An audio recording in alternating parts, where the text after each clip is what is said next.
दोस्तों, लखनऊ में आज का दिन राजनीतिक हलचल से भरा हुआ है। बहुजन समाज पार्टी की सुप्रीमो मायावती ने आज राजधानी में एक विशाल रैली आयोजित की है और इस रैली ने पूरे उत्तर प्रदेश की सियासत में नई चर्चा छेड़ दी है। दरअसल मायावती ने आज मंच से एक ऐसा बयान दे दिया जिसने सबका ध्यान अपनी ओर खींच लिया।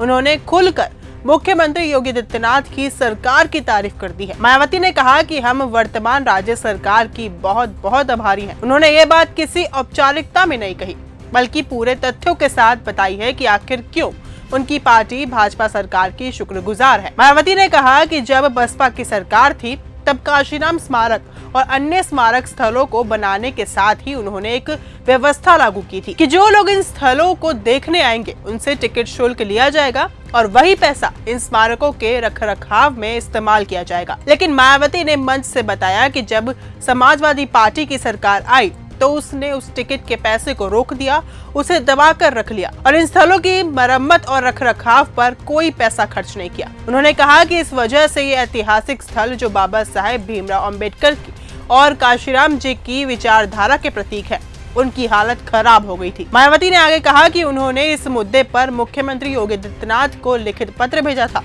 उस पत्र में उन्होंने ये आग्रह किया था कि सरकार अगर चाहे तो किसी और मद से पैसा न लगाए, लेकिन जो टिकटों से करोड़ों रुपए इकट्ठे हुए हैं उन्हें स्मारक स्थलों के रखरखाव पर खर्च किया जाए। मायावती ने बताया कि योगी सरकार ने इस मांग को गंभीरता से लिया। सरकार ने न सिर्फ उस राशि की जांच करवाई बल्कि वादा किया कि उस पैसे को किसी और जगह इस्तेमाल नहीं किया जाएगा। भाजपा सरकार ने अपनी प्रतिबद्धता निभाई और स्मारक स्थलों की मरम्मत व रखरखाव का काम पूरा कराया।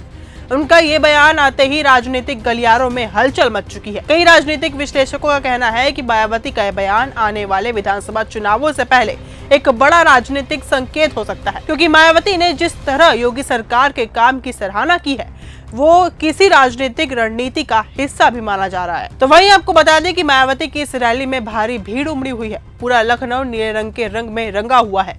जगह जगह बसपा के झंडे, बैनर, पोस्टर और मायावती के फोटो से सजी होर्डिंग दिखाई दे रही है। लोगों में मायावती को देखने और सुनने का जबरदस्त उत्साह दिखा है। मंच पर मायावती के साथ आकाश आनंद भी मौजूद रहे, जिन्हें पार्टी का युवा चेहरा माना जा रहा है। मायावती ने अपने भाषण में ये भी कहा कि बसपा पूरी तरह से 2027 के विधानसभा चुनावों की तैयारी में जुट चुकी है।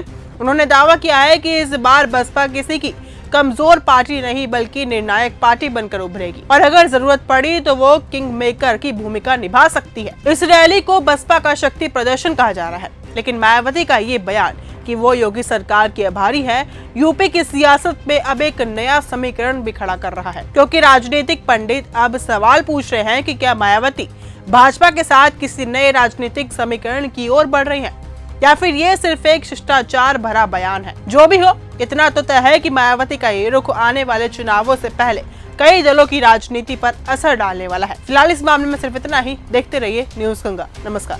अगर आपको ये हमारा वीडियो पसंद आया हो तो इसे लाइक और शेयर करना बिल्कुल न भूलें। साथ ही हमारे चैनल न्यूज गंगा को सब्सक्राइब और फॉलो जरूर करें ताकि देश और दुनिया की हर बड़ी खबर आप तक सबसे पहले पहुँचे।